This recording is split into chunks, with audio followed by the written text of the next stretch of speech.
Hello बच्चों, स्वागत है आप सभी का मेरे यूट्यूब चैनल स्वाति क्लासेस में।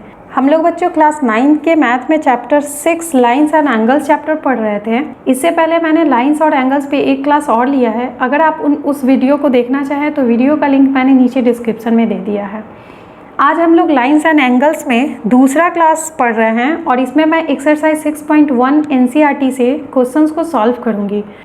आइए क्वेश्चन हम लोग सॉल्व करते हैं। ये पूरा का पूरा एक्सरसाइज बच्चों एक ही कॉन्सेप्ट पे बेस्ड है और वो है जब दो लाइन एक दूसरे को इंटरसेक्ट करे एक पॉइंट पे तो वो वर्टिकली अपोजिट एंगल फॉर्म करेगा और वो एंगल आपस में इक्वल होगा।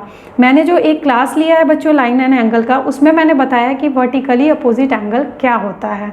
यहाँ पे मैं फिर से रिवाइज कर देती हूँ। अगर टू लाइन एक दूसरे को इंटरसेक्ट करे तो वो वर्टिकली अपोजिट एंगल फॉर्म करेगा और वो एंगल आपस में इक्वल होगा।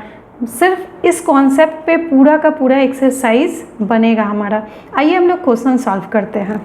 मैंने यहाँ पे पहला क्वेश्चन लिखा है बच्चों, यहाँ पे उसका मैंने फिगर ड्रॉ किया है और कह रहा है कि in figure lines A B and C D intersect at O.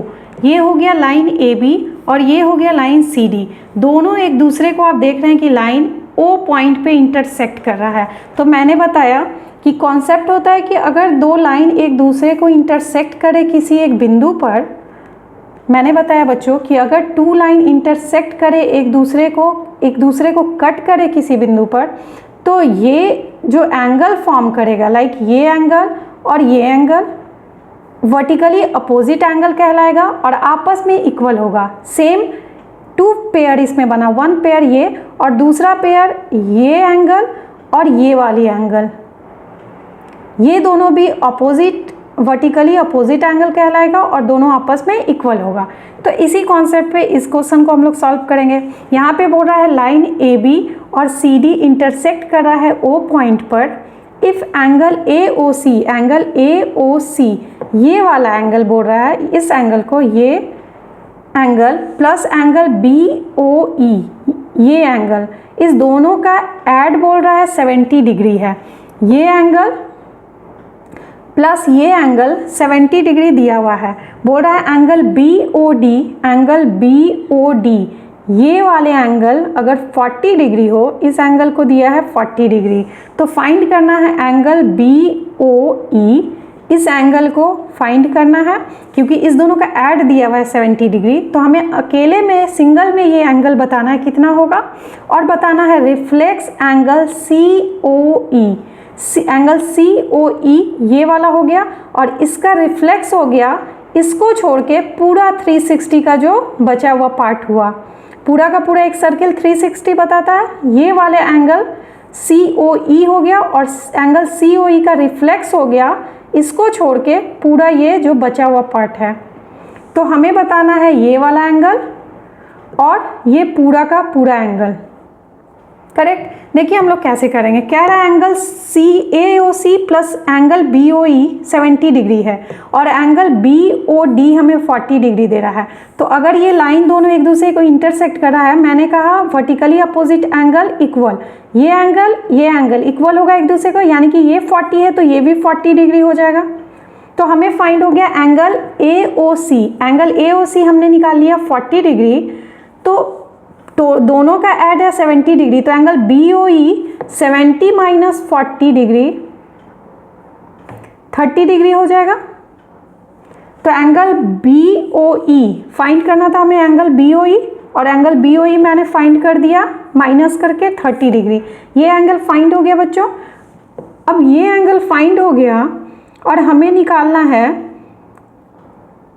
Angle reflex angle. दूसरा क्वेश्चन है रिफ्लेक्स सी ओ ई यानी कि ये पूरा ये एक स्ट्रेट लाइन है बच्चों और ये जो पूरा हमें पता है कि इस स्ट्रेट लाइन पे जो वन साइड ये फॉर्म हो रहा है, ये पूरा का पूरा 180 फॉर्म करता है, पूरा 180 है। 180 में हमें 40 और ये 30 दोनों मिला के 70 डिग्री पता है, इस दोनों का ऐड 70 पता है। तो ये वाला एंगल फाइंड हो जाएगा 180 में से अगर हम लोग माइनस कर दें इस दोनों का ऐड यानी कि 70 डिग्री, तो 110 डिग्री ये फाइंड हो जाएगा ये वाला एंगल। और मैंने कहा कि रिफ्लेक्स होता है इस एंगल को अगर COE का रिफ्लेक्स पूछे तो COE ये एंगल है, इसका रिफ्लेक्स इसको छोड़ के ये पूरा पार्ट, तो ये हो गया मेरा 110 डिग्री। तो ये पूरा हो जाएगा, रिफ्लेक्स हो जाएगा 360 माइनस 110 डिग्री 250 डिग्री। ये हमारा आंसर हो जाएगा रिफ्लेक्स COE का 250 डिग्री। इस तरह से इस प्रॉब्लम को हम लोग सॉल्व किए। ये पूरा क्वेश्चन बना हमारा वर्टिकली अपोजिट एंगल के कॉन्सेप्ट पे बच्चों। आइए इसी तरह से दूसरे क्वेश्चन को हम लोग सॉल्व करते हैं। बोल रहा है, ये यहाँ पे मैंने फिगर ड्रॉ किया है। बोल रहा है in figure lines XY and MN intersect at O। Line XY ये है XY और MN ये है, दोनों एक दूसरे को इंटरसेक्ट कर रहा है O पे, यहाँ पे इंटरसेक्ट कर रहा है O पे। इफ POY ये वाला एंगल बोल रहा है 90 डिग्री है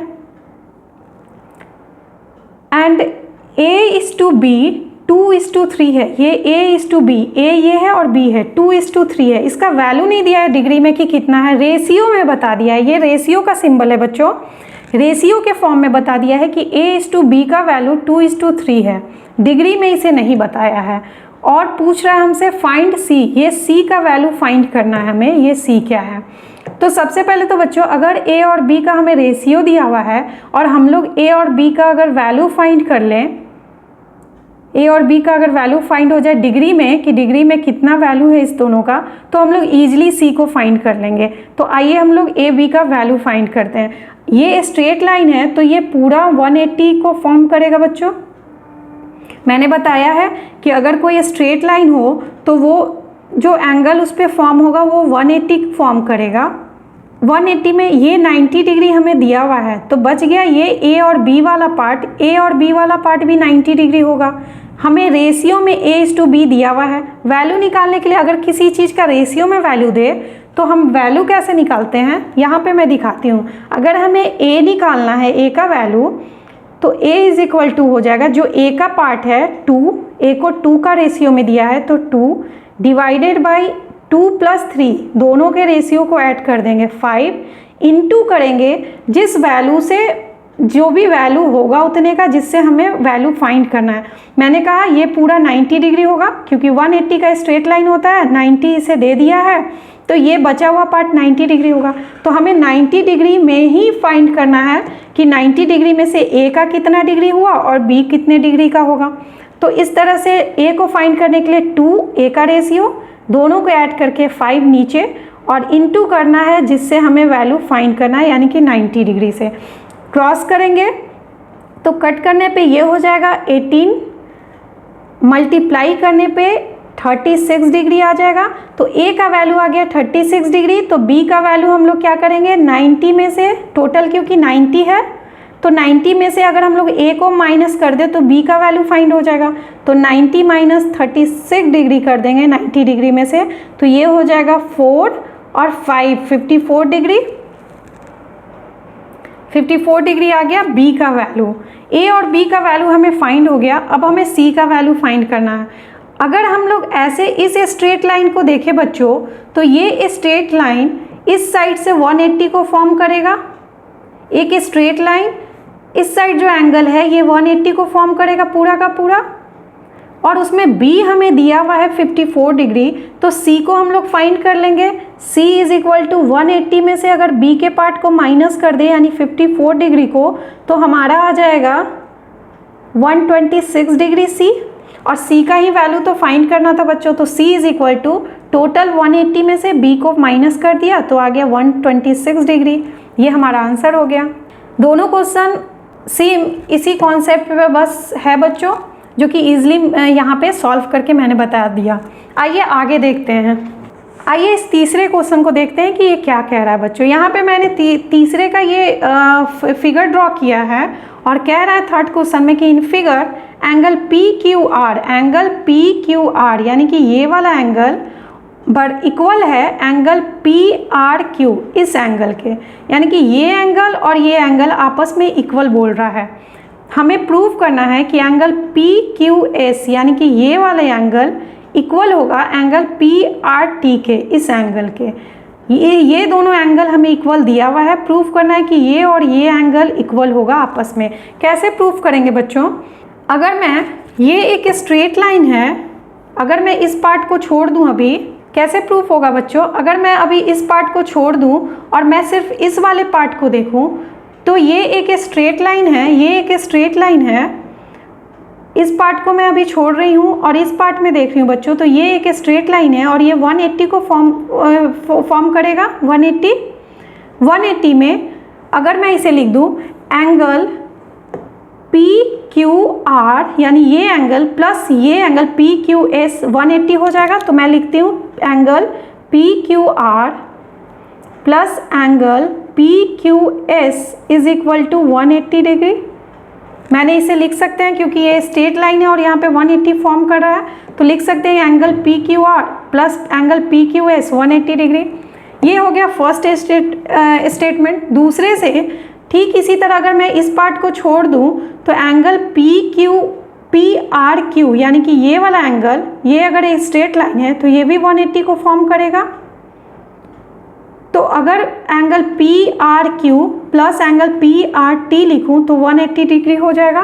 ठीक है, ऐसे ही लिख लेती हूँ angle P R Q plus angle P R T is equal to 180 degree. ये हो गया दूसरा स्टेटमेंट। फ्रॉम 1 एंड 2, 1 और 2 से हम लोग देखते हैं कि दोनों 180 डिग्री है, यानी कि दोनों का वैल्यू अगर 180 है तो दोनों आपस में इक्वल हो जाएगा। लिख सकते हैं हम लोग, दोनों 180 के इक्वल है तो दोनों आपस में इक्वल हो जाएगा। Angle P Q R plus angle P Q S equal हो जाएगा angle P R Q plus angle P R T के। लिख सकते हैं हम लोग ऐसा, क्योंकि दोनों का वैल्यू 180 के इक्वल है। अब क्वेश्चन क्या कह रहा था? एंगल पी क्यू आर बराबर है एंगल पी आर क्यू के, एंगल पी आर क्यू के। ये दोनों आपस में बराबर है बच्चों। अगर ये दोनों इक्वल है और बीच में इक्वल का साइन है, इसका मतलब जो बचा हुआ पार्ट है ये और ये आपस में इक्वल होगा। अगर हम लोग ये दोनों इक्वल है, इक्वल पार्ट को हम लोग कैंसिल कर दें क्योंकि दोनों इक्वल है और बीच में इक्वल का साइन है, तो ये दोनों प्लस में है, दोनों इक्वल है तो दोनों आपस से कैंसिल हो गया। तो बचा हुआ रेस्ट पार्ट ये और ये आपस में इक्वल हो जाएगा, यानी कि angle P Q S equal हो जाएगा एंगल पी आर टी के। और यही तो हमें प्रूफ करना था, angle P Q S equal हो एंगल पी आर टी के। यही हमें प्रूफ करना था, जो हमने इजीली प्रूफ कर दिया।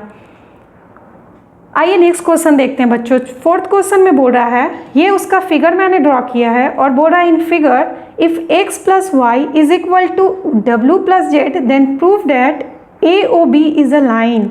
इस डायग्राम में देखिए बच्चों, x प्लस वाई यानी कि ये वाला जो एंगल है x प्लस वाई ये इक्वल है w प्लस जेड के।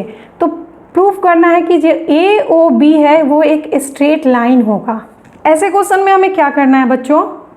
आप देख रहे हैं कि मैंने कहा है कि अगर ये स्ट्रेट लाइन एक कोई लाइन है, इससे पहले हम लोगों ने एक कॉन्सेप्ट पढ़ा था जिसमें लीनियर पेयर ऑफ एंगल्स, जिसमें मैंने बोला था कि अगर एक ही ओरिजिन से 3 रे निकल रहा है, OB, OC, OA, OC इसका एक कॉमन आर्म हो, यहाँ एक ओरिजिन से 3 रे निकल रहा है। अगर ऐसा हो, एक ही ओरिजिन से, मैं यहाँ पे फिगर ड्रॉ कर देती हूँ, एक ओरिजिन से अगर 3 रे ओरिजिनेट करे, करेक्ट, वन ओरिजिन से, मान लीजिए मैंने नाम दे दिया OB, OC और OA, करेक्ट। एक ही ओरिजिन से 3 रे ओरिजिनेट करे तो ये जो एक कॉमन आर्म है, ये कॉमन आर्म हो जाएगा दोनों के लिए। जो बचा हुआ 2 नॉन कॉमन आर्म है वो एक ही ऑपोजिट, एक ही लाइन पे हो। यहाँ पे ये OC कॉमन आर्म हो गया, जो नॉन कॉमन आर्म है वो एक दूसरे के ऑपोजिट में एक ही लाइन पे हो, तो ये 180 को फॉर्म करेगा। तो ये पूरा एंगल 180 डिग्री हो गया और ये एक स्ट्रेट लाइन होगा, स्ट्रेट लाइन। तो यहाँ पे x प्लस वाई बराबर है W प्लस जेड के। और आप देख रहे हैं x प्लस वाई 180 डिग्री को फॉर्म कर रहा है। 180 डिग्री एक स्ट्रेट लाइन होता है। और ठीक उसी तरह x प्लस वाई इक्वल है W प्लस जेड के। इसका मतलब W प्लस जेड भी 180 डिग्री होगा और 180 डिग्री स्ट्रेट लाइन का होता है। इसका मतलब कि AOB एक स्ट्रेट लाइन होगा। और यही तो हमें प्रूव करना था बच्चों कि AOB इज अ लाइन, एक लाइन हो। तो AOB एक लाइन होगा क्योंकि इस पे जो फॉर्म हो रहा है एंगल वो 180 डिग्री और 180 डिग्री एक स्ट्रेट लाइन को ही फॉर्म करता है। इस तरह से इस क्वेश्चन को भी हम लोग सॉल्व कर सकते हैं बच्चों। आज के क्लास में बस इतना ही बच्चों। आशा करती हूँ कि आपको मेरा वीडियो अच्छा लगा होगा। अगर मेरा वीडियो अच्छा लगा हो तो मेरे वीडियो को लाइक करें, शेयर करें और मेरे चैनल को सब्सक्राइब करें। Thank you.